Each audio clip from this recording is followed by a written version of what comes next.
नमस्कृत्य हरिं वक्षे तद्गुणानां विभेदकान् भावान् विंशतिधा भिन्नान् सर्वसन्देहवारकान् गुणभेदास्तु तावन्तो यावन्तो हि जले मता गायका कूपशङ्काशा गन्धर्वा इति विश्रुता कूपभेदास्तु यावन्तस्तावन्तस्तेऽपि सम्मता कुल्यः पौराणिकः प्रोक्ता पारम्पर्ययुता भुवि क्षेत्रप्रविष्टास्ते चापि संसारोत्पत्तिहेतवः वेश्यादिसहिता मत्ता गायका गर्तसंज्ञिता जलार्थमेव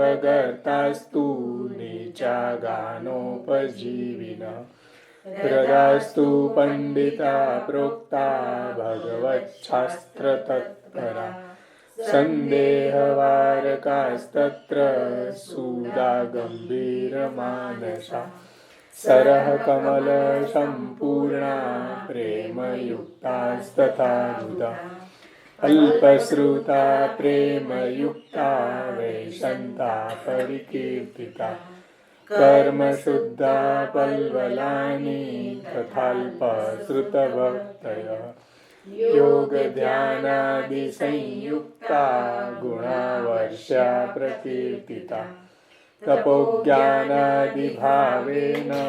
स्वेदजास्तु प्रकीर्तिता अलौकिकेन ज्ञानेन ये तु प्रोक्ता हरेर्गुणा कदाचित् शब्दगम्या पतच्छब्दा प्रकीर्तिता देवाद्युपासनोद्भूता पृष्ट्वा भूमेरिवोद्गता साधनादिप्रकारेण नवधा भक्तिमार्गता प्रेमपूर्त्या स्फुरद्धर्मास्यन्द्यमाना प्रकीर्तिता यादृशास्तादृशा प्रोक्ता वृद्धिक्षयविवर्जिता स्थावरास्ते समाख्याता मर्यादैकप्रतिष्ठिता अनेकजन्मसंसिद्धा जन्मप्रभृति सर्वदा सङ्गादिगुणदोषाभ्यां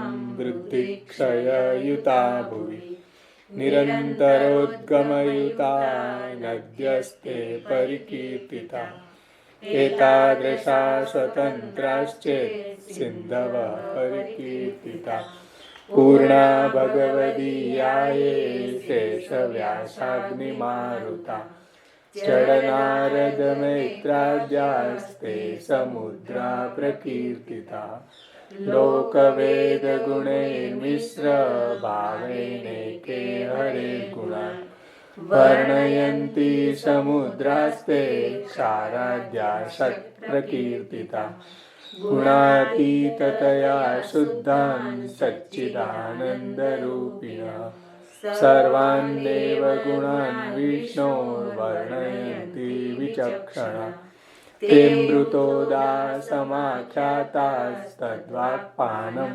सुदुर्लभं तादृशानां क्वचिद्वाक्यं दूतानामिव वर्णितम् अजामिलाकर्णन्वद् बिन्दुपानं प्रकीर्तितं रागज्ञानादिभावानां सर्वथा नाशनं यदा तदा लेहनम् इत्युक्तं स्वानन्दोद्गमकारणम् उद्धृतोदकवत् सर्वे पतितोदकवत् तथा उक्तातिरिक्तवाक्यानि फलं चापि तथा तथा इति जीवेन्द्रियगता नानाभावं गता भुवि रूपतः फलतश्चैव गुणार्विष्णो निरूपिता इति श्रीवल्लभाचार्य विरचितं जल्पेत्सम्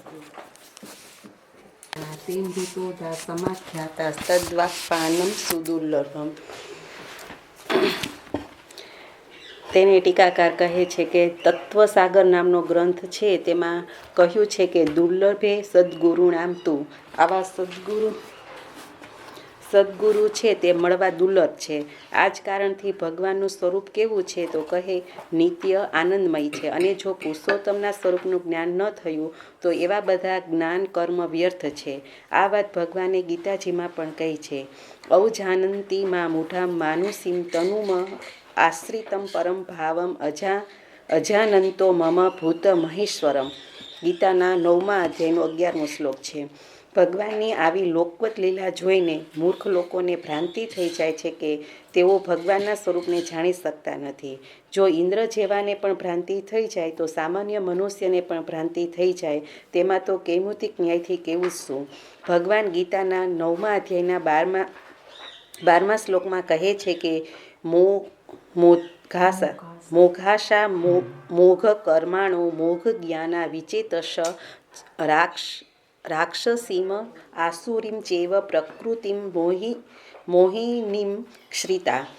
એટલે કે વ્યર્થ આશાવાળા, વ્યર્થ કામવાળા, વ્યર્થ જ્ઞાનવાળા, રાક્ષસી અને આસુરી મોહિની પ્રકૃતિને પ્રાપ્ત થયેલા ભ્રાંત મનવાળા મૂઢ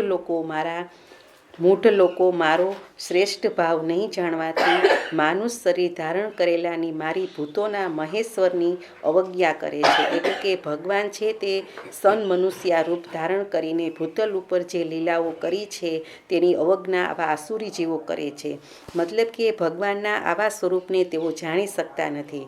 ભગવાન ગીતાજીમાં કહે છે કે યો મામ એવમ અસમૂઢો જાનાતિ પુરુષોત્તમ સર્વવિદ ભજતી માં સર્વભાવેન ભારત. ભાગવદ્ ગીતાના 15મા અધ્યાયનો 19મો શ્લોક છે કે હે અર્જુન, જે મોહરહિત પુરુષ મને એવી રીતના પુરુષોત્તમ જાણે છે તે સર્વજ્ઞ મારું સર્વભાવથી ભજન કરે છે. એટલે ભગવાન જ સચ્ચિદાનંદ રૂપ છે, પરબ્રહ્મ છે, પુરુષોત્તમ છે. એવા ભગવાનના સ્વરૂપને જાણે છે, તે ભગવાનનું ભજન કરે છે, તે સર્વવિદ છે અને સર્વભાવથી ભગવાનનું ભજન કરે છે. જો તે પરબ્રહ્મના સ્વરૂપને જાણી લે તો તે પરબ્રહ્મને જાણી લે. તેના દ્વારા બધું જાણી લેવાય છે. એટલે ભગવાન અહીંયા પ્રશંસા કરે છે કે જો સર્વવિદ છે અને સર્વભાવથી ભગવાનનું ભજન કરે છે. આ રીતે ટીકાકારે ગુણાતીતતયા શુદ્ધાન સચ્ચિદાનંદ રૂપીણ સર્વાન એવ ગુણાન વિષ્ણુન વર્ણયંતી વિચક્ષણા તે મૃતોદા સમાખ્યાતા તદ્વાક્પાન સુદુર્લભમને સમજાવ્યું. આવા જે ભગવાનના સ્વરૂપને પરબ્રહ્મ જાણીને ભગવાનના સ્વરૂપનું એ રીતે વર્ણન કરે છે, ભગવાનની લીલાનું વર્ણન કરે છે અને અમૃતના સમુદ્ર જેવા કહ્યા છે એને. આવા વક્તાનું એક બુંદ પણ મળી જાય તો આખી જિંદગી બદલાઈ જાય છે. એટલે એની સુદુર્લભતા બતાવી છે. કલ્યાણરાયજી આગળ આજ્ઞા કરે છે કે તાદૃશાનામ ક્વચિત વાક્યમ દૂત નામ ઇવ વર્ણિતમ અજામિલા કર્ણનવદ બિંદુપાનમ પ્રકીર્તિતમ ઇત્યાદિ વાક્ય દ્વારા સમજાવે છે કે પૂર્ણ ભગવદીઓ છે જ્યારે પ્રસન્ન હોય છે ત્યારે કોઈના કહેવાથી કે પ્રેરણા કરવાથી નહીં, પરંતુ પોતે જ એવા પ્રસન્ન થઈને ભગવાનના આવા ગુણોનું વર્ણન કરે છે. અને તેના વાક્ય છે તે સંદેશ લઈ આવવાવાળા દૂતોની સમાન લાગે છે. જેવી રીતે રાજા હોય અને તેનો સંદેશો કોઈ દૂત લઈ આવે તો એ વાક્યો છે તે રાજાના જ કહેવાય. દૂતની વેલ્યુ હોય નહીં, પરંતુ એ ઓર્ડર રાજાનો જ કહેવાય. એટલે તાત્પર્ય એ છે કે રાજા છે તે દૂત દ્વારા તેમનો મેસેજ આપે છે. એમ ભગવાન પણ ભગવત ભક્તો દ્વારા પોતાના સ્વરૂપને સમજાવે છે.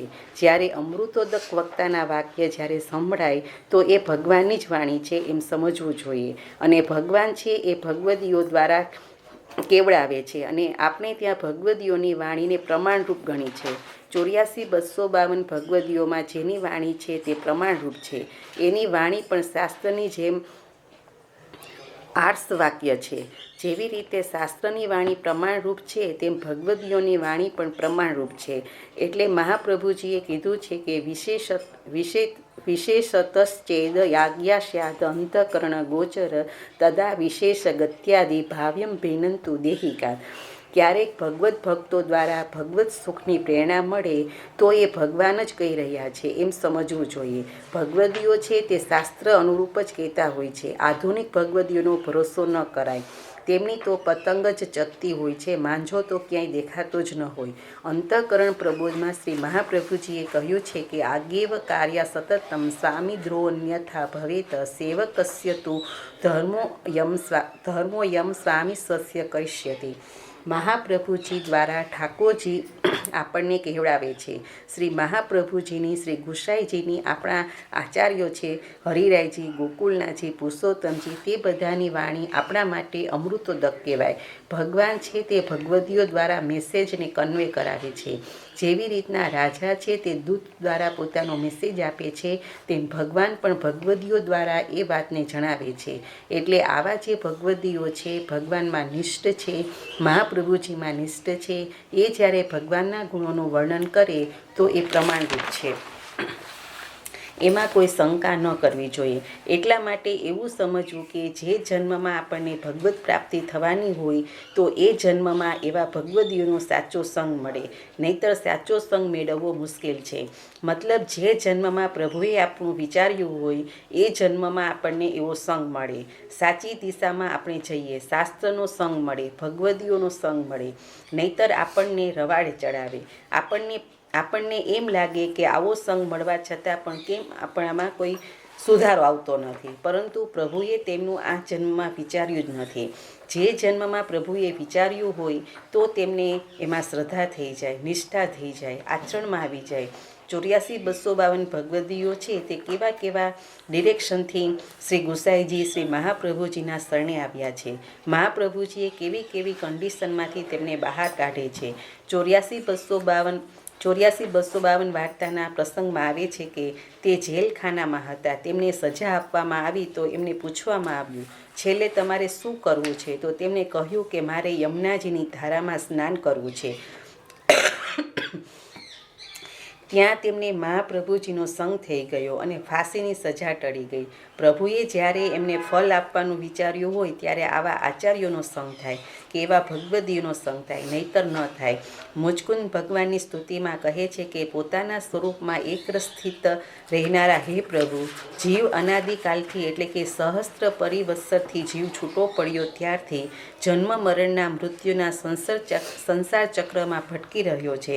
જ્યારે તેને ભ્રમણજનિત ક્લેશ જોઈને આપની દયા તેના ઉપર થાય છે ત્યારે પ્રભુને દયા નિજ મહાત્મયમ કરિષ્યન પ્રગટમ હરિ થાય છે. ત્યારે તેનો જન્મ યોગી કે મહાન ભગવદીય કુલમાં થાય છે. ત્યારે તેને સત્સંગ પ્રાપ્ત થાય છે અને સત્સંગમાં પ્રેમ હોવો એ છેલ્લો જન્મ છે. ભાવાપ વર્ગ છે એ એમની નિશાની છે. કોઈની સેવામાં, કથામાં પ્રેમ થાય એ એની નિશાની છે કે આ એ છેલ્લો જન્મ છે. હવે પ્રભુ તેમના ચરણ કમલમાં રાખી દેશે. જ્યારે તેમને સત્સંગ પ્રાપ્ત થાય છે તે જ ક્ષણે તેને સંતો, ભગવદીઓની એકમાત્ર ગતિરૂપી સંતો, સાધ્ય, સાધન અને ફલ ભગવાનને જ ગણે છે. આવા જે અમૃતોદા સમાખ્યાતા વક્તા છે તે ભગવાનને જ સર્વ કાંઈ ગણે છે. સાધ્ય, સાધન અને ફલ ભગવાનને જ ગણે છે. તથા કાલ, કર્મ, સ્વભાવના ઈશ એવા આપનામાં જ જીવની બુદ્ધિ અત્યંત દ્રઢતાથી લાગી જાય છે. જેનો આ છેલ્લો જન્મ હોય, જેના ઉપર પ્રભુએ એવો અનુગ્રહ કર્યો હોય અને આવો ભગવદ્ ભક્તોનો સંગ મળે એવું અહીંયા મુચકુંદ કહે છે કે હે ભગવાન, હું તો એમ જ સમજું છું કે આપે મારા ઉપર મહાન અનુગ્રહની વર્ષા કરી. કારણ કે ભગવદ્ ઈચ્છાથી જ અનાયાસે જ મારું રાજ્યનું બંધન છૂટી ગયું. સાધુ સ્વભાવના ચક્રવર્તી રાજાઓ પણ જ્યારે પોતાનું રાજ્ય છોડી દઈ એકાંતમાં ભજન સાધન કરવાના ઉદ્દેશથી વનમાં જવા માંગે છે ત્યારે તેના મમતાના બંધનથી છૂટવા માટે પ્રેમપૂર્વક આપની પ્રાર્થના જ કર્યા કરે છે. ભગવાને મુચકુંદને ઘણી બધી લાલચ પણ આપી, તેમની પરીક્ષા કરવા માટે કે હું તારા ઉપર પ્રસન્ન થયો છું, તારે જે જોઈતું હોય તે માગ. મુચકુંદ ભગવાનને કહે છે કે હું માગવાના ચક્કરમાં ન પડું, કારણ કે આ બધા ભોગ ભોગવતો તો આવ્યો છું. હવે મને આપની અનન્ય ભક્તિ આપો, આપની ચરણ કમલની પ્રાપ્તિ થાય એવું આપો.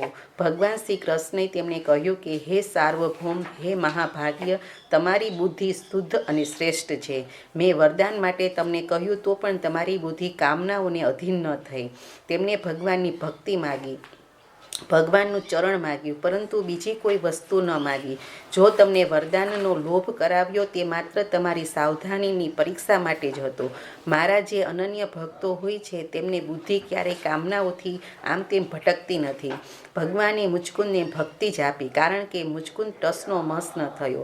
તેમને ભક્તિ જ માગી, એટલા માટે ભગવાને તેમને ભક્તિ આપી. મારામાં મન રાખી યથેચ્છ ભગવાનની લીલા જોતા પૃથ્વીમાં ફર્યા કરો. તમને કોઈ દિવસ નાશ ન થાય તેવી મારામાં નિત્ય ભક્તિ થાઓ. જે શ્રી મહાપ્રભુજીએ કહ્યું છે કે સેવાયામ વા કથાયામ વા યસ્યા શક્તિ દઢા ભવે યાવ જીવમ તસ્ય નાશો ન ક્વાપીતિ મતિર્મમ. અહીંયા આવા અમૃતોદા સમાખ્યાતા તદ્વાક્પાન સુદુર્લભમ એવા ભગવદીઓના સંગની જ્યારે ભગવાન અનુગ્રહ કરે ત્યારે એવો સંગ મળે. એટલે આપણા માટે આવા ભગવદીય શ્રી મહાપ્રભુજી, શ્રી ગુસાઈજી, શ્રી ગોપીનાથજી, શ્રી હરિરાયજી, શ્રી પુરુષોત્તમજી વગેરે આચાર્યો છે. તો આપણે એમની વાણીમાં વિશ્વાસ આવે અને સંગ મળે. ભગવાનના એવા સ્વરૂપને જાણે છે. ગુણાતીતતયા શુદ્ધાન સચ્ચિદાનંદ રૂપીણ સર્વાન એવ ગુણાન વિષ્ણુન વર્ણયંતી વિચક્ષણા. ભગવાનના આવા સ્વરૂપને તે જાણી શકે છે.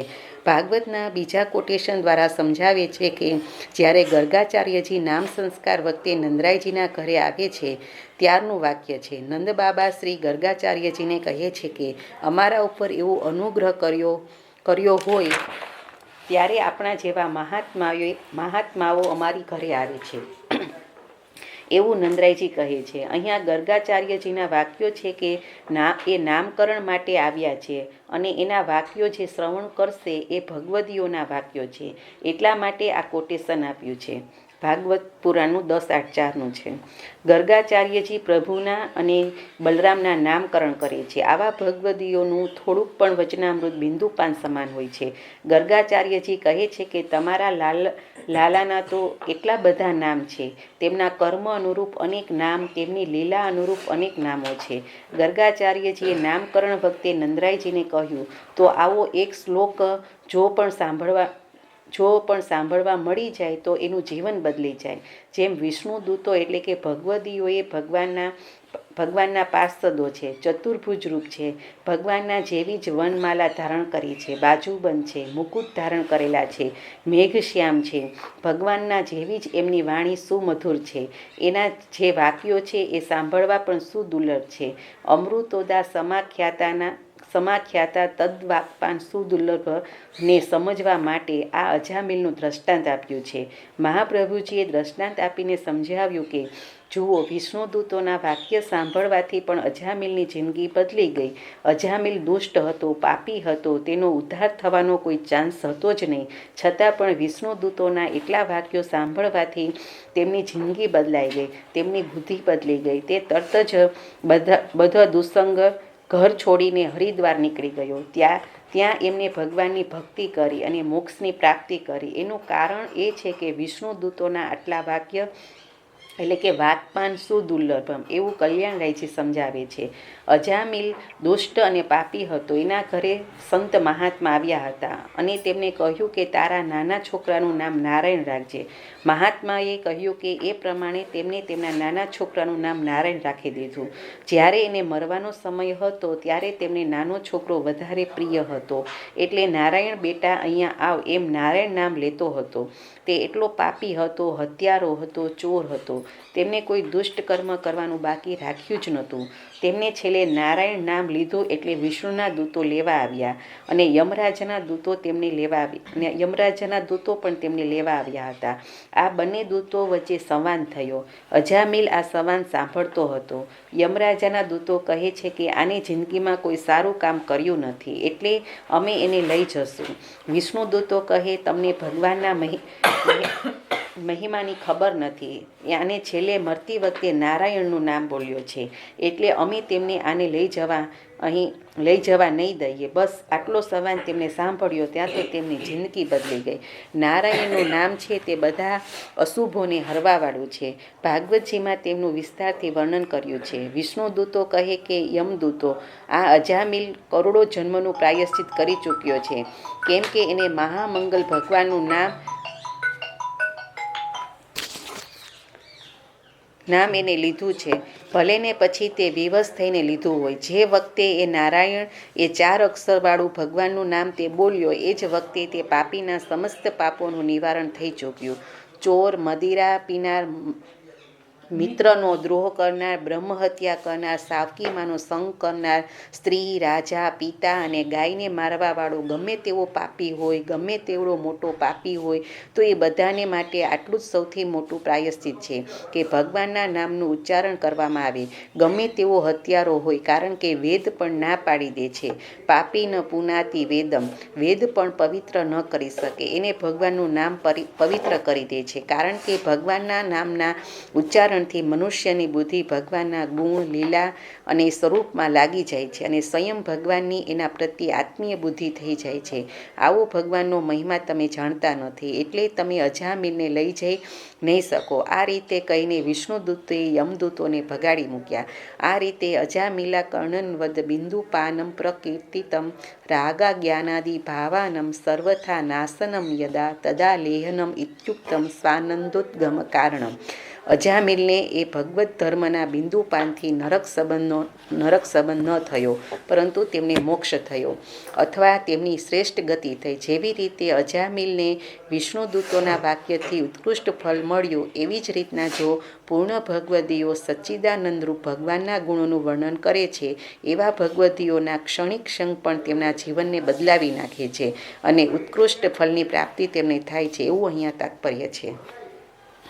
જેવી રીતના અજામિલ ઉપાખ્યાનથી આપણને ભગવાનનું મહાત્મ્ય સમજાય છે, એવી જ રીતના આવા ભગવદીઓના વચનામૃત કે બિંદુપાનથી ભગવાન અને ભગવાનના મહાત્મ્યનું જ્ઞાન થાય છે. આ જ કારણથી ભાગવતમાં કહ્યું છે કે કિરાત, હુણાંધ્ર, પુલિંદ, પુલકશા, આભીરકંકા, યવનાઃ, ખશાધ્યઃ એ અન્યે ચ પાપા યદુપા શ્રયા શુદ્ધયંતિ તસ્મે પ્રભ વિષ્ણવે નમઃ. ભાગવતના 2:4-18 છે. આવા જે હીન પ્રકારના કિરાત, હુણાંધ્ર, પુલિન, પુલકશા, આભીર, કંકા, ખશાધ્યા વગેરે આવા હીન જાતિના પણ ભગવાનના અનન્ય ભક્તો છે, એની શરણમાં જાય છે, એનાથી પવિત્ર થઈ જાય છે. એટલે શરણાગત ભક્તોની જો શરણ ગ્રહણ કરે તો પણ એ પવિત્ર થઈ જાય છે. ભગવદીઓના સ્વરૂપને સમજાવવા માંગે છે કે આવા ભગવદીઓને જો સંગ થઈ જાય તો આવા હીન જાતિનો પણ ઉદ્ધાર થઈ જાય છે. આવા સર્વશક્તિમાન ભગવાનને વારંવાર નમસ્કાર. જે ભગવાનના ચરણની રજથી યોગીઓ પોતાના કર્મબંધન ખતમ કરી દે છે, તો જે ભગવાનના અનન્ય ભક્તો છે અને એને તો કર્મબંધન કેવી રીતના થઈ શકે. આ ભાગવત પુરાણ 10:33-35માં ભગવદીઓનું સ્વરૂપ કહ્યું છે.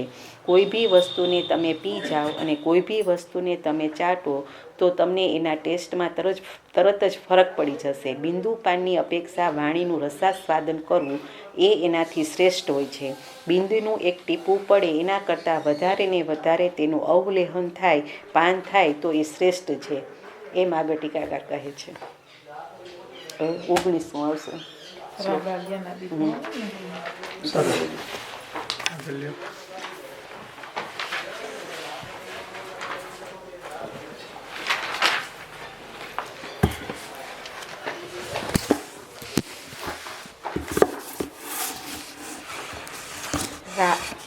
ઓગણીસમો શ્લોક.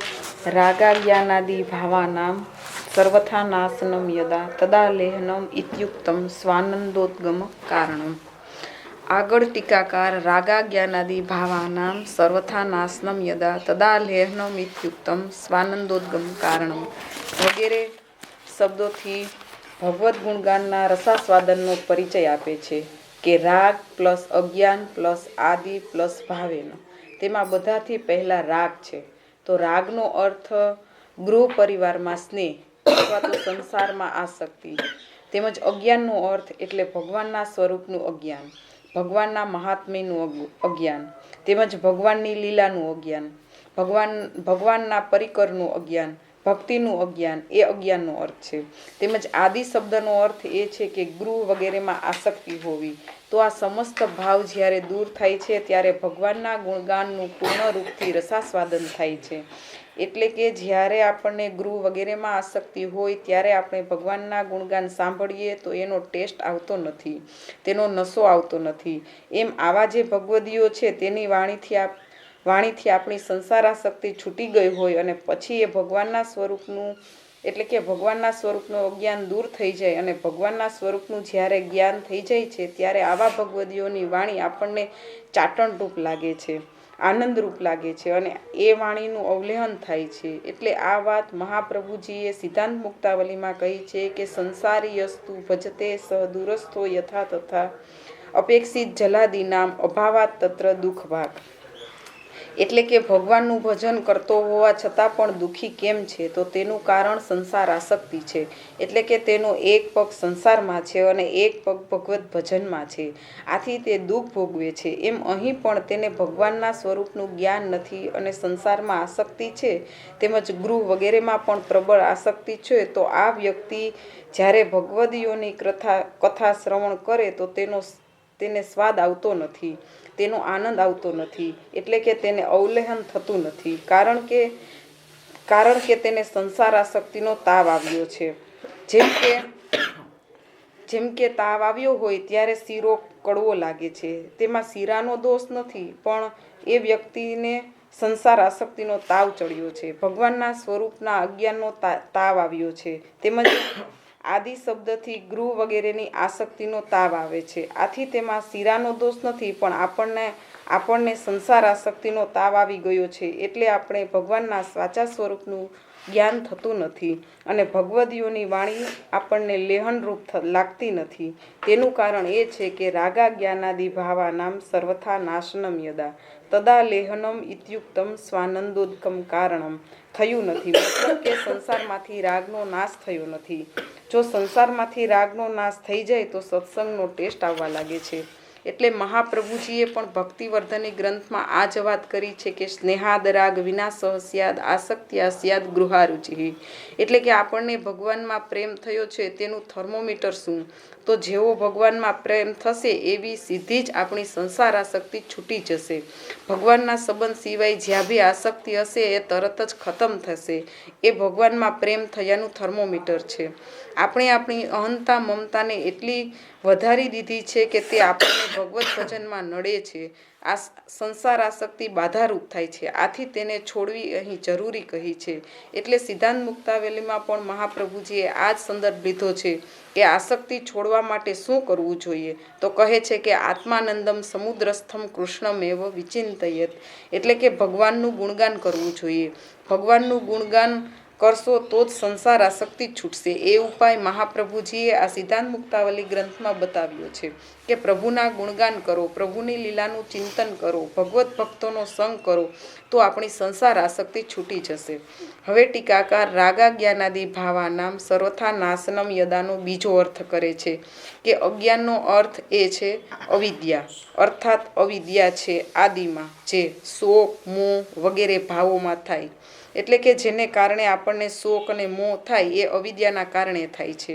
કોઈ વસ્તુ, પદાર્થ કે વિષયોમાં આપણને આસક્તિ થાય એ પહેલાં અવિદ્યાના કારણે થાય છે, અજ્ઞાનના કારણે થાય છે. એટલે કે અજ્ઞાનથી શોક અને મોહ થાય છે અને અજ્ઞાનથી શોક અને મોહ થાય છે. તો આવા બધી જ પ્રકારના ભાવો અજ્ઞાન અવિદ્યાનો પૂર્ણ રીતે જ્યારે નાશ થાય છે તેમજ રહે સહેજ સંસ્કાર પણ નાશ થાય છે ત્યારે ભગવાનનું ગુણગાન આપણને લેહનરૂપ, સ્વાદરૂપ, ચાટણરૂપ લાગે છે. એટલે કે ત્યારે આપણને આ ભગવાનની લીલાનું રસાસ્વાદન પૂર્ણ રૂપથી આપણે કરી શકીએ છીએ. મતલબ કે જ્યારે આપણી સંસાર આસક્તિ, અજ્ઞાન, અવિદ્યા દૂર થાય ત્યારે જ ભગવાનની સેવા કથાનો આનંદ આવે છે.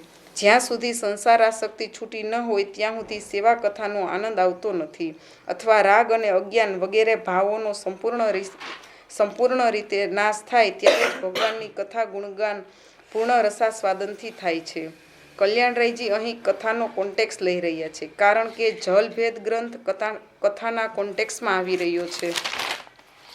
પરંતુ આપણે તેને બંને રીતે, સેવા અને કથા બંને રીતે લેવાનું છે. જે રીતે સિદ્ધાંત મુક્તાવલી મહાપ્રભુજીએ સેવાના કોન્ટેક્સમાં કહી છે અને જલભેદ ગ્રંથ કથાના કોન્ટેક્સમાં કહ્યો છે, આમ આપણી સંસાર આસક્તિનો પૂર્ણ રીતે નાશ થાય ત્યારે ભગવત સેવા અને કથાનો આનંદ આવે છે. આથી આ જ બિંદુપાન, આ જ ભગવદીઓની વાણી આપણી સંસાર આસક્તિ દૂર થયા પછી જો આપણે સાંભળીએ તો એ આપણા માટે ચાટણરૂપ થઈ જાય છે, અવલેહનરૂપ થઈ જાય છે. જ્યારે આપણને શ્રવણાદિ કરતાં કરતાં વ્યસન સિદ્ધ થઈ જાય ત્યારે ભગવદ્ ગુણગાનનું રસાસ્વાદન અમૃતરૂપ લાગે છે. જેમ દિનકરદાસ હતા, તેને મહાપ્રભુજીની કથાનું વ્યસન થઈ ગયું હતું. ત્યારે દિનકરદાસ કાચી અંગાકરી ખાઈને પાણી પીને કથા સાંભળવા આવી જતા હતા.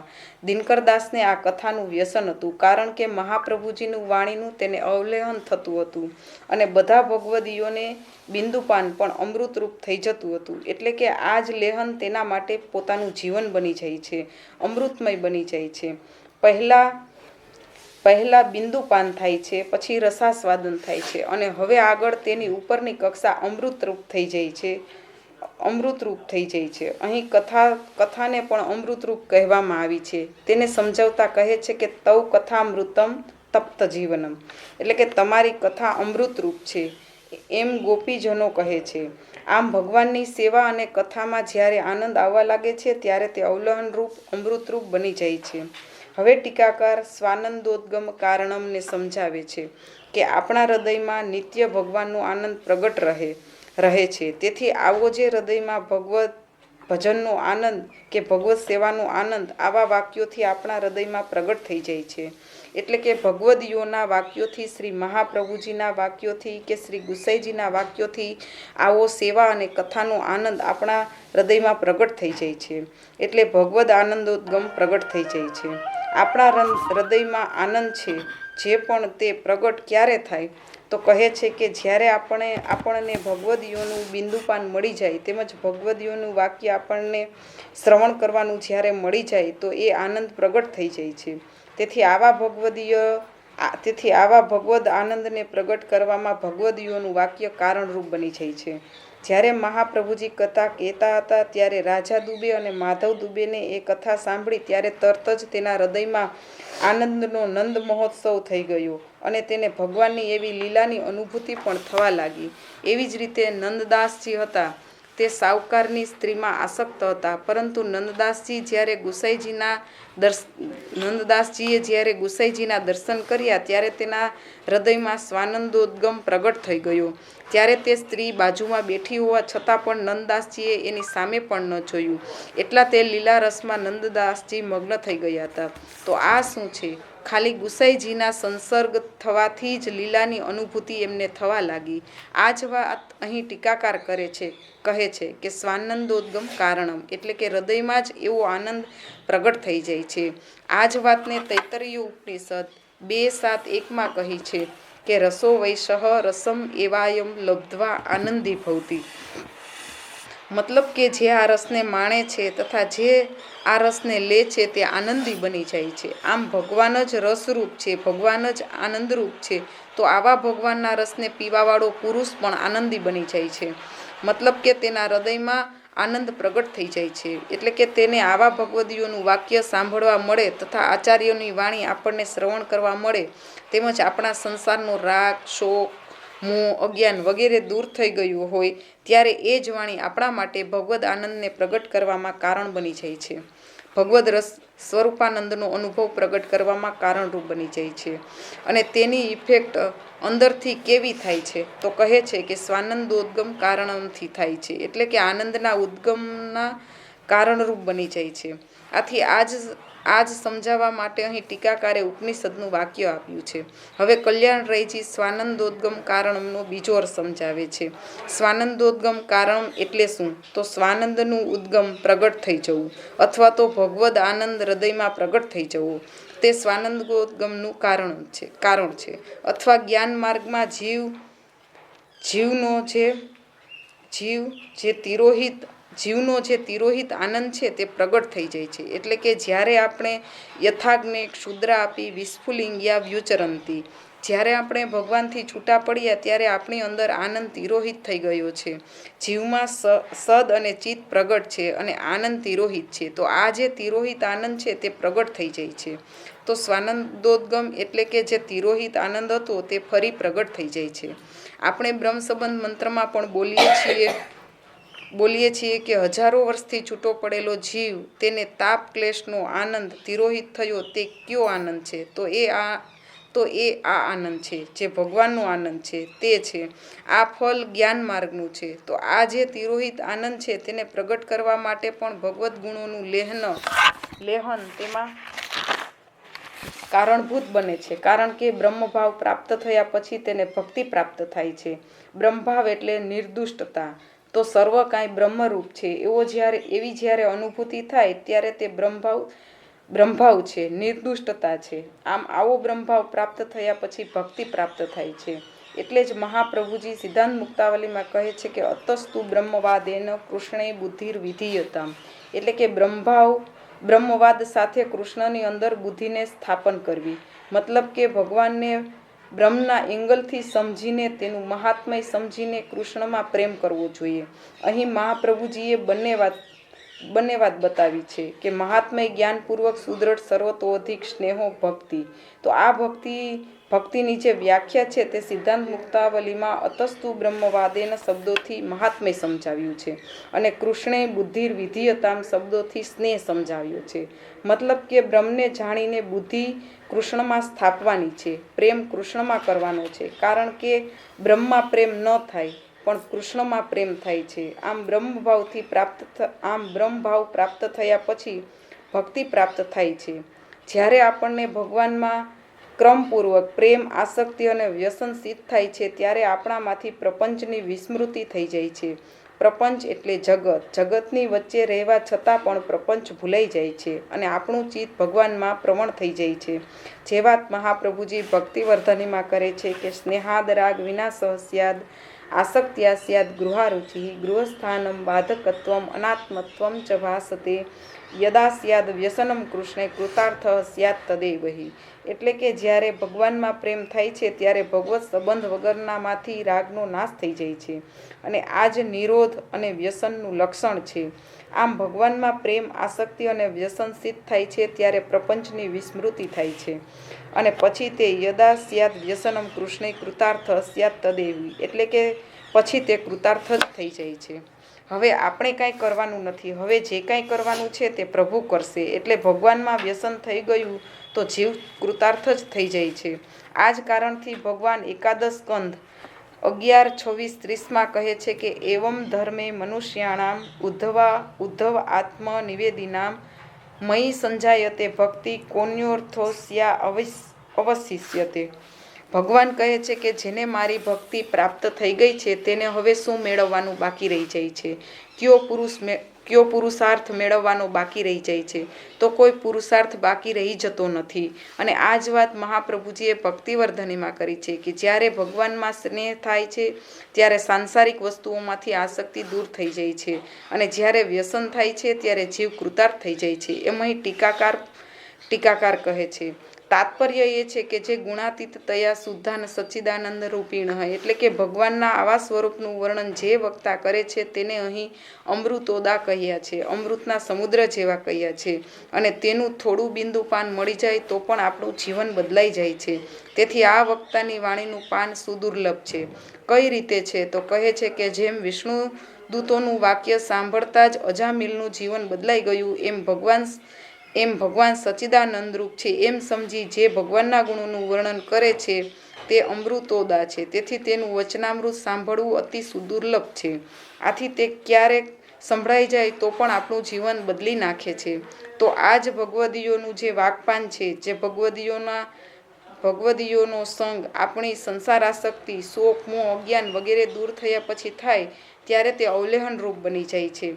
આપણા હૃદયમાં રહેલા સ્વાનંદોદ્ગમને પ્રગટ કરનારનું બની જાય છે. એમ અહીં આ 4 શ્લોકથી તાત્પર્ય કલ્યાણરાયજી અહીં સમજાવે છે.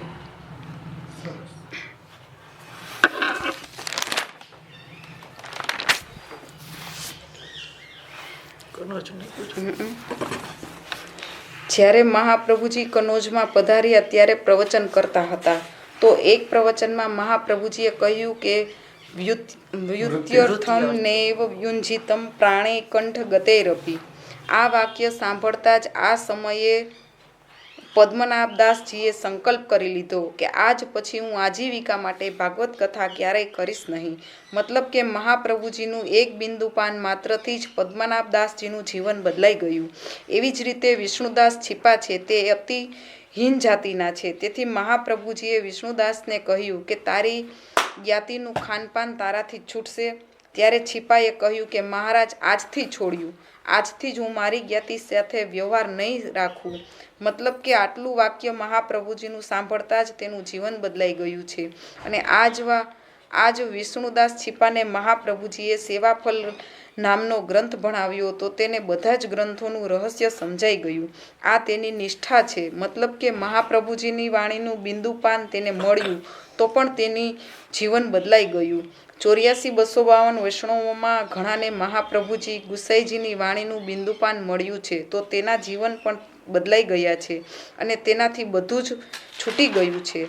હવે મારે શું કરવું, મારું શું થશે એવું કાંઈ જ વિચારતા નથી. જે થશે તે સારું જ થશે, બધું પ્રભુ જ કરશે એવા ભાવ રાખી તેને બધું જ છોડી દીધું છે. તેનું કારણ મહાપ્રભુજીનું વાણીનું બિંદુપાન થતાં જ તેનું બધું છૂટી ગયું છે. એવી જ રીતે જીવનદાસજી છે તે ખૂબ સંસાર આસક્ત હતા. પહેલાં તેના માતા પિતા મરી ગયા, પછી તેની પત્ની મરી ગઈ ત્યારે તેને ખૂબ દુઃખ થયું હતું અને તે ઘરમાંથી નીકળી ગયા. મહાપ્રભુજી જ્યારે કથા કહેતા હતા ત્યારે જીવનદાસનું મન કથામાં ન લાગતું, કારણ કે અતિ દુઃખના કારણે તેનું મન ઠેકાણે ન રહેતું. કથા પૂરી થતાં મહાપ્રભુજીએ કહ્યું કે જીવનદાસ અહીં આવો. ત્યારે જીવનદાસજી ખૂબ રડવા લાગ્યા. ત્યારે મહાપ્રભુજીએ કહ્યું કે ઠાકોરજી બધું જ સારું કરશે, ચિંતા કરતા નહીં, જાઓ તમે સ્નાન કરી આવો. જીવનદાસજી દૈવી જીવ હતા એટલે મહાપ્રભુજીએ તેને નામ નિવેદન કરાવ્યું. ત્યારે તરત જ જીવનદાસજીનું રાગ, અજ્ઞાન, શોક તરત જ દૂર થઈ ગયું. મતલબ કે ફક્ત મહાપ્રભુજીએ બ્રહ્મ સંબંધ આપવાથી જ તેનું બધું દુઃખ દૂર થઈ ગયું અને તેને સ્વરૂપનું જ્ઞાન થઈ ગયું. ત્યારે જીવનદાસે મહાપ્રભુજીને કહ્યું કે હું તો ખોટો દુઃખી થયો. કહેવાનું તાત્પર્ય એ છે કે મહાપ્રભુજીનું એક જ બિંદુપાન મળ્યું તો તરત જ એનું જીવન બદલાઈ ગયું.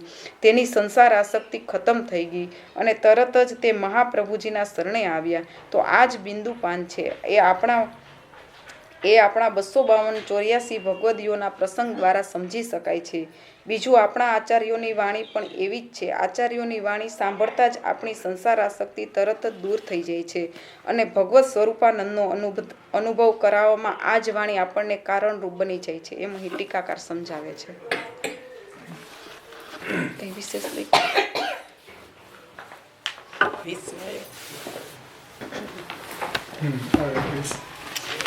બહુ સરસ. 19 પ્રકારના વક્તાના ભાવ અહીંયા સુધી જોયા. હવે જે 20મા વક્તાનો ભાવ છે તે વિપ્રકીર્ણ ભાવ છે. વિપ્રકીર્ણ એટલે કે જેનું ક્લાસિફિકેશન થઈ ન શકે એવો વક્તા, જેને મિસેલિનિયસ પણ કહેવાય છે. જેને એકાઉન્ટની ભાષામાં સમજવું હોય તો અલગ અલગ ખાતા પડતા હોય છે અને એક મિસેલિનિયસ ખાતું હોય છે જેને આપણે પરચુરણ ખર્ચ ખાતું કહીએ છીએ. ટૂંકમાં નાની નાની વસ્તુના ખાતા હોતા નથી, તે બધી વસ્તુઓ પરચુરણ ખાતામાં લખવામાં આવે છે. એટલે હવે એવા વક્તા આવે છે કે આગળ જે વક્તા કયા તેમની પાસેથી તે સાંભળીને કહેતા હોય તેવા વક્તાને ઉદ્ધૃતોદકવત અને પતિતોદકવત કહેવાય છે. ઉદ્ધૃતોદકવત એટલે કે ઉલેચેલું પાણી. તે પાણી નદીનું હોય, તળાવનું હોય કે કૂવાનું હોય, તેમાંથી ઉલેચીને હાંડા દ્વારા ઘરે લાવ્યા અથવા તો રસ્તામાં પડેલું પાણી. આવા વક્તાને શ્રી મહાપ્રભુજી અહીંયા અલગ પાડ્યા નથી, બધાને એક જ પરચુરણ ખર્ચમાં નાખી દીધા છે. એટલે આવા વક્તા અવર્ગીકૃત છે. તેમને કલ્યાણરાયજી સમજાવે છે. ઉદ્ધૃતોદકવત સર્વે પતિતોદકવત તથા ઉક્તા અતિરિક્ત વાક્યાની ફલમ ચાપી તથા તથ. આગળ કહેલા જે 19 પ્રકારના વક્તા છે એનાથી જુદા વાક્યો એ બધા કૂવા, તળાવ વગેરેમાંથી બહાર કાઢેલા પાણી જેવા સમજવા.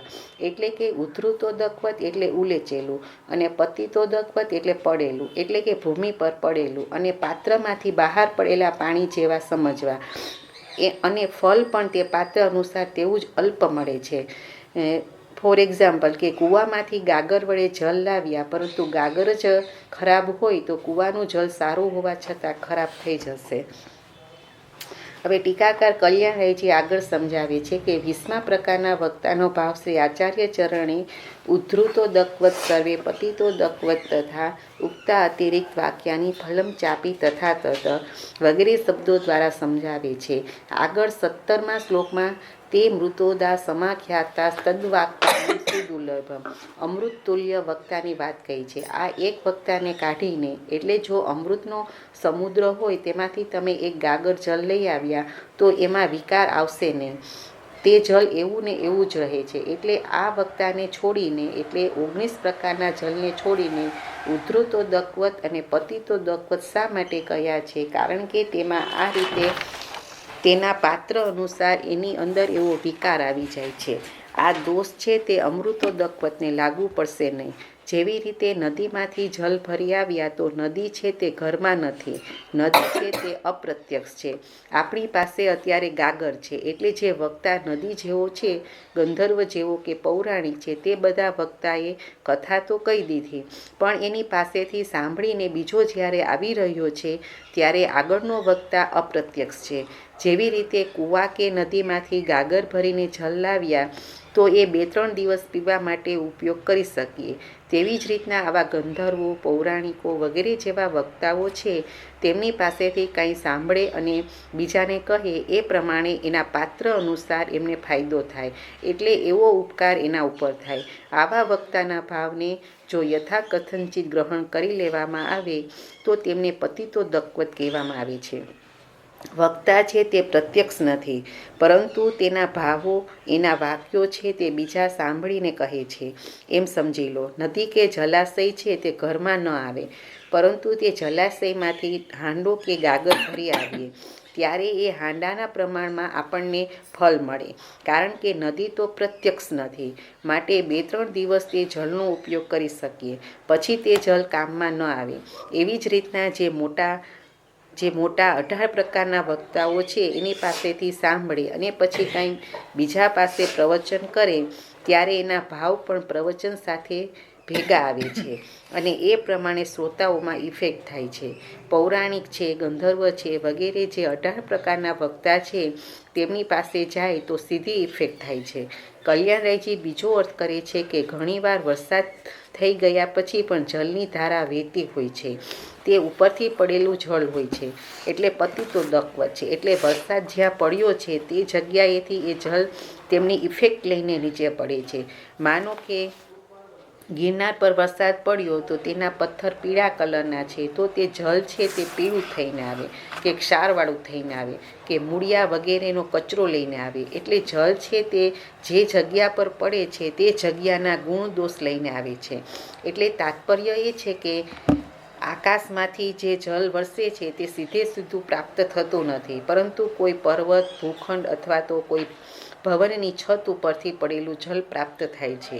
એટલે આકાશમાંથી સીધું શુદ્ધ રૂપથી જળ પ્રાપ્ત થતું નથી, પરંતુ જે આધાર ઉપર જળ પડે છે તેમના ગુણધર્મો સાથે મિશ્રિત થઈને જળ પ્રાપ્ત થાય છે, એવો ટીકાકાર અર્થ કરે છે.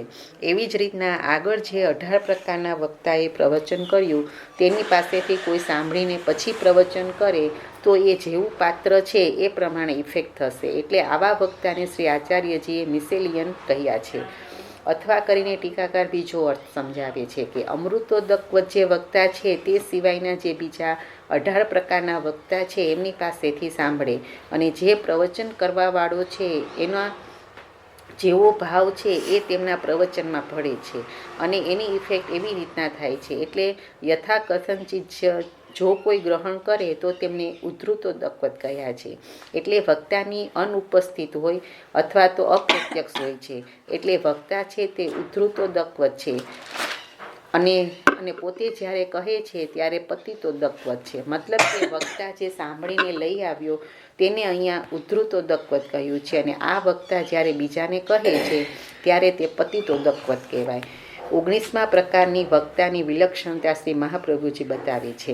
તેને ટીકાકાર સમજાવે છે કે જેવી રીતના અમૃતના સમુદ્ર સાથે તુલના કરી તેવા ભગવદીઓની વાણી અથવા ભાવ બિંદુપાન આપણા જીવનને બદલી નાખે છે. એટલે આવા ભગવદીઓનું થોડું વાક્ય પણ આપણને ફલ પ્રાપ્તિ કરાવી દે છે. આવો વક્તા ભલે આપણને પ્રત્યક્ષ રૂપ ન હોય, પરંતુ એની પાસેથી આપણે સાંભળ્યું અને બીજાને કહ્યું તો એવી જ ઇફેક્ટ થાય છે. મહાપ્રભુજીએ 16 ગ્રંથનું પ્રવચન કર્યું અને એ જ પ્રવચન આપણે સાંભળીને બીજાને કહ્યું તો એની ઇફેક્ટ એવી ને એવી જ થાય છે.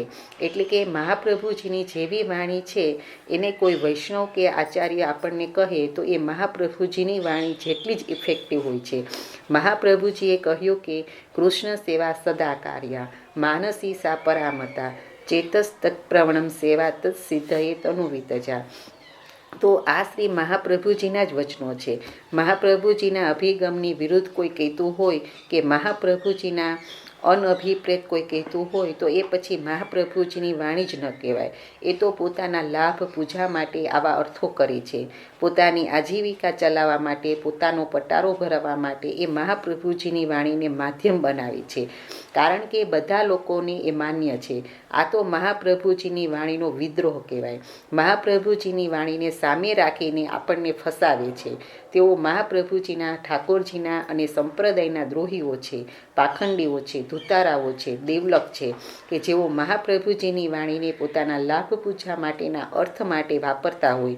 આ દૂષણ છે. શાસ્ત્ર એમ કહે છે કે આવા લોકો તો અધતમ નરકને પ્રાપ્ત કરવાવાળા છે.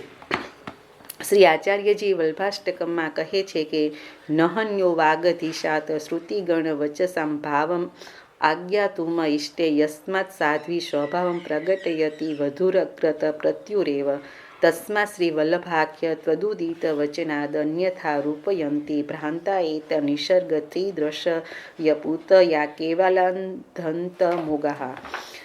વાઘપતિ શ્રી મહાપ્રભુજી શાસ્ત્રના ગૂઢ અર્થને જાણે છે. જેવી રીતે સાધ્વી સ્ત્રી પોતાના ગૂઢ રહસ્યો પોતાના સ્વામી આગળ જ કહે છે. એટલે કે હે સ્વામી શ્રી મહાપ્રભુજી, આપણી વાણીથી જે કોઈ વિરુદ્ધ કહેતા હોય એ બધા અધતમ નરકના ગામી છે. જેવી રીતે બીજા આચાર્યો છે, જેમ કે બૌદ્ધ, જૈન છે, તે ઓપન ગુંડાઓ છે. તે ઓપન વિરોધ કરે છે કે ઈશ્વર જેવું કંઈ છે જ નહીં. પરંતુ શંકરાચાર્ય તો શ્રી મહાપ્રભુજીએ એમ કહ્યું છે કે તે એટલે કે શંકરાચાર્ય તો શ્રી મહાપ્રભુજી આ રીતના કહ્યું છે એમ કહે છે તે ઘરમાં ઘૂસેલા ચોર છે. શંકરાચાર્ય વેદની શંકરાચાર્ય વિશે મહાપ્રભુજી આમ કીધું. એટલે શંકરાચાર્ય એમ કે ને માટે શંકરાચાર્યનું જે મત છે, જે બોલા બુદ્ધ અને જૈન કેવા છે તો કે ઓપન નાસ્તિક છે કે ભાઈ ઈશ્વર જેવું કઈ છે નહીં. પણ શંકરાચાર્ય શું કહે છે એના માટે મહાપ્રભુજી આમ કહે છે કે એ તો ઘરમાં ઘૂસેલા ચોર છે.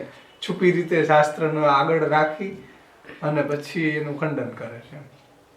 એટલે શંકરાચાર્ય વિશે મહાપ્રભુજી એમ કહ્યું છે. હા, શંકરાચાર્યને તો શ્રી મહાપ્રભુજીએ એમ કહ્યું છે કે તે ઘરમાં ઘૂસેલો ચોર છે.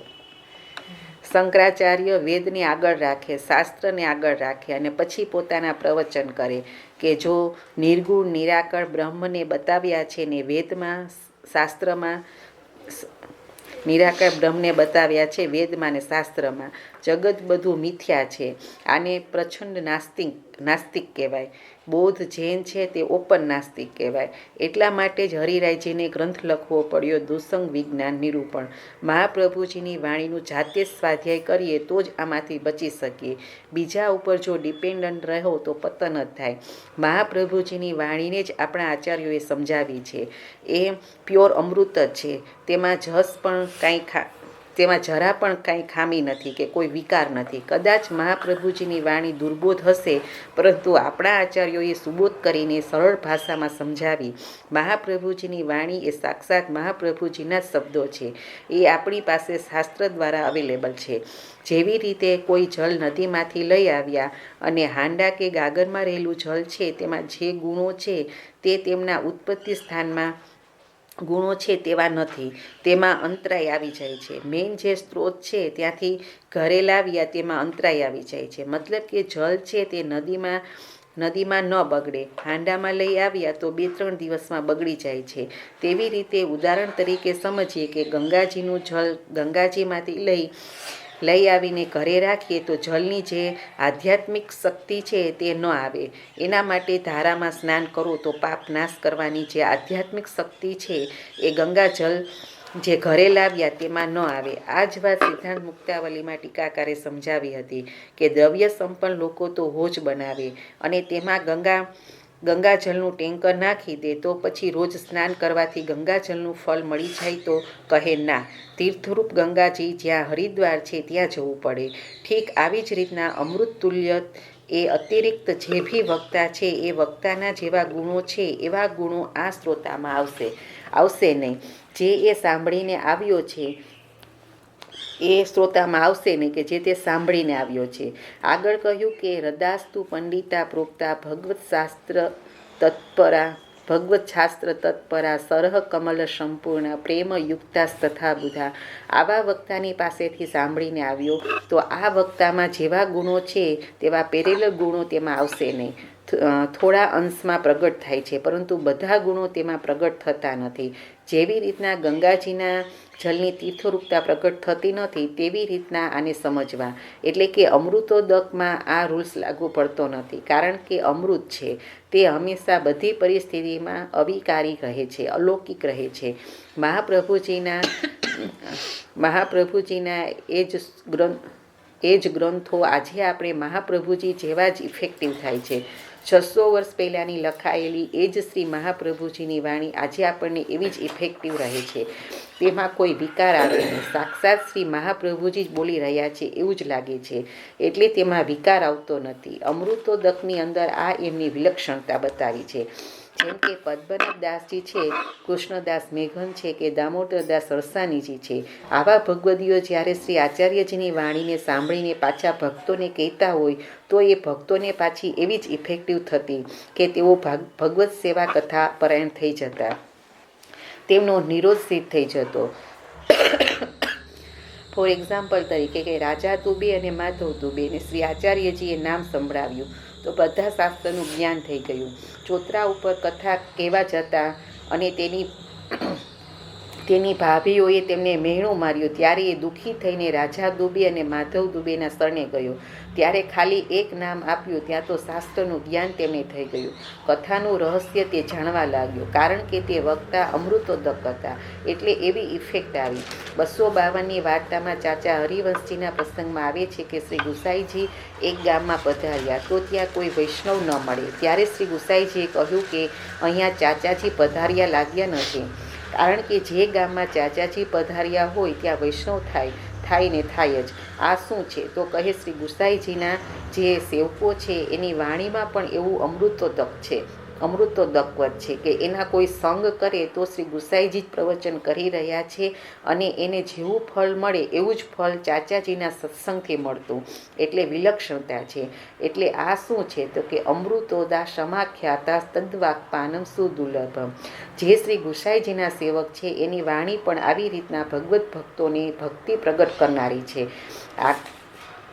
આગળ છે 18 પ્રકારના વક્તા જોયા, એવા ઉદ્ધૃતોદકવત અને પતિતોદકવત આવા વક્તાને એટલે કે અમૃતોદકવતને લાગુ પડશે નહીં, કારણ કે અમૃત છે તે અવિકૃત છે અને અલૌકિક છે, એટલે એની ઇફેક્ટ એટલી જ થશે. ભગવાનના ભક્તો જ્યારે કથા કહેતા હોય ત્યારે શ્રી મહાપ્રભુજીની જ વાત કહેતા હોય છે, એટલે સાંભળનાર શ્રોતાની અંદર ભક્તિ જ પેદા કરી દે છે, એવું તાત્પર્ય અહીંયા શ્રી કલ્યાણરાયજી કહે છે. મહાપ્રભુજી શંકરાચાર્યને કહે છે કે ઘરમાં ઘૂસેલો ચોર. એટલે મેં એમ લખ્યું છે શંકરાચાર્ય, પરંતુ પૂર્ણા ભગવદીયા છે અને મહાપ્રભુજી થોડા એમ કે મેં એનો શું- મત એવો છે.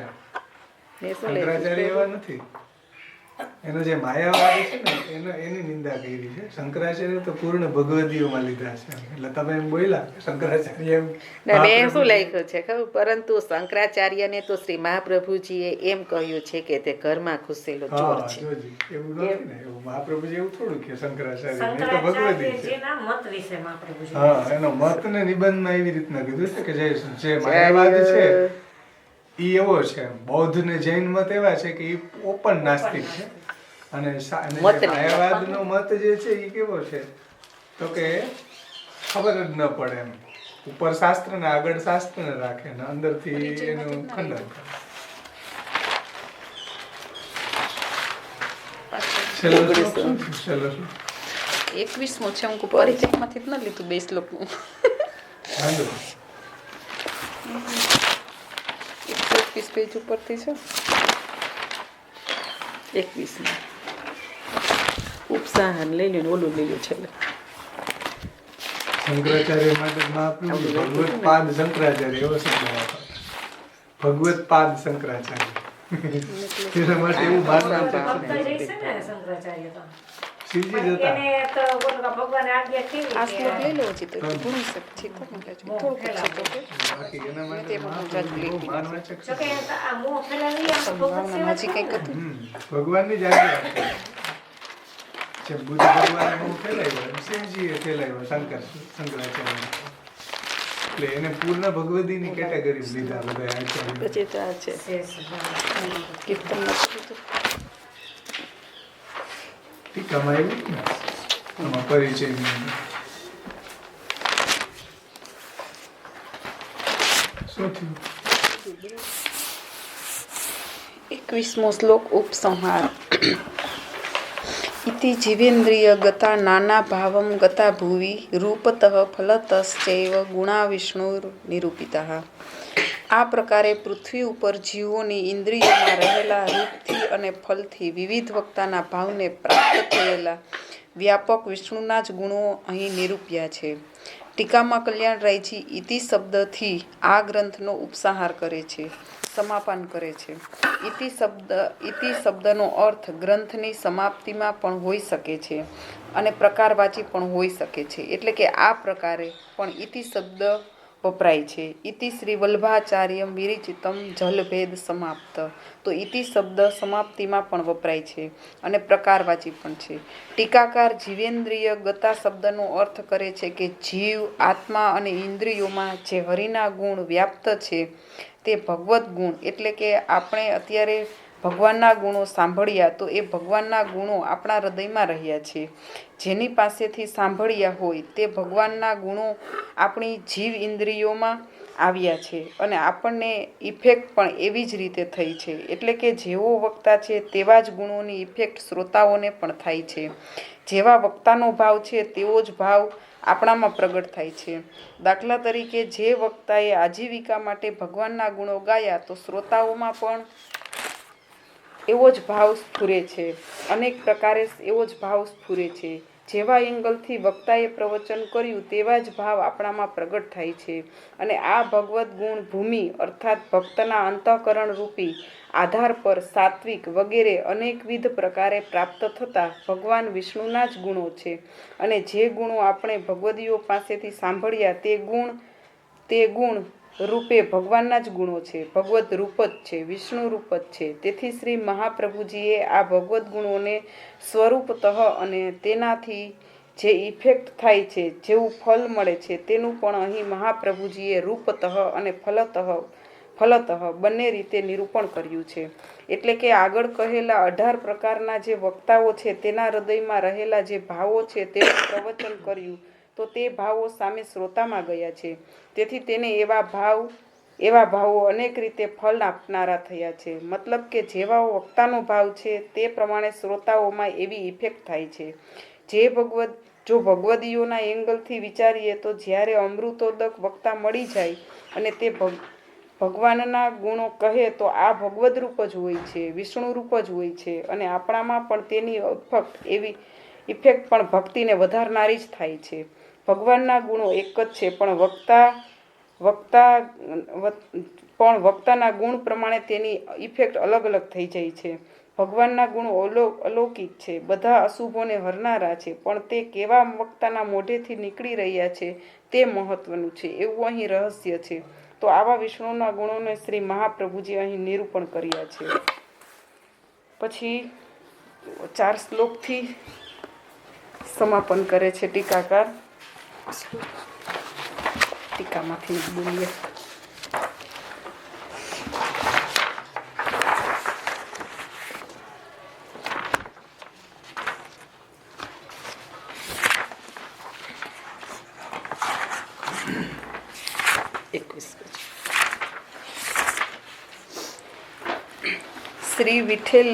શ્રી વિઠ્ઠલે સાંગ્રી સરોજ પીઠમ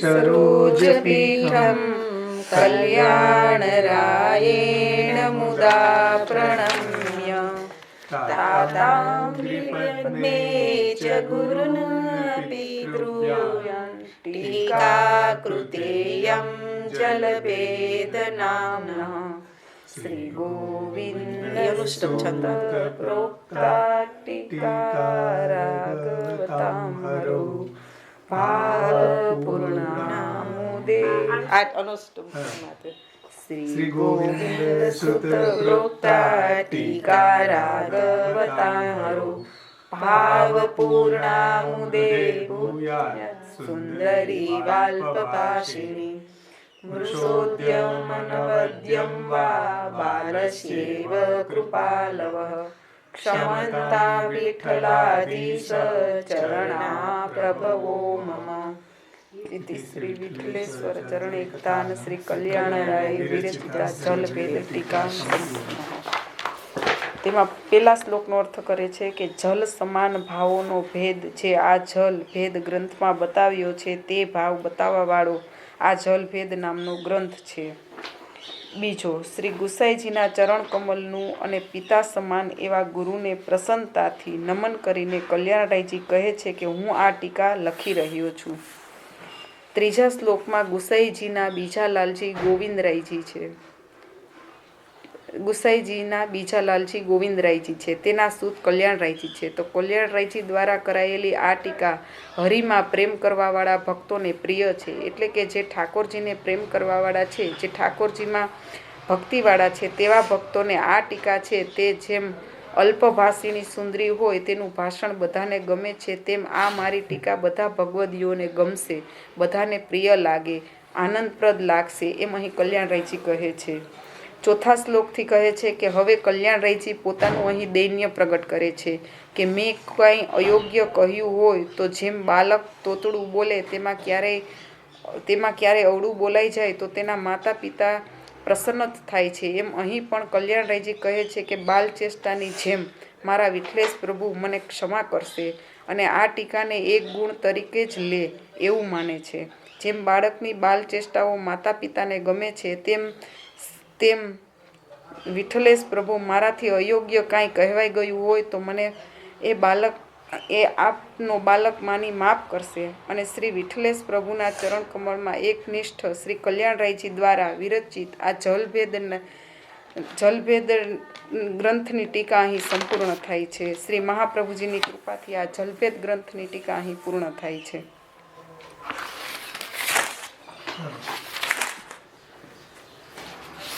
કંઈ તો લેવાનું થતું નથી, પરિચયનું નથી રિવિઝન જ છે. અસંભાવના વિપરીત ભાવના વિશે તમે લ્યો. તમે લ્યો. કાંઈ જરૂર એ નથી. કાંઈ લઈ લીધું છે ને આપણે. બહુ સુંદર.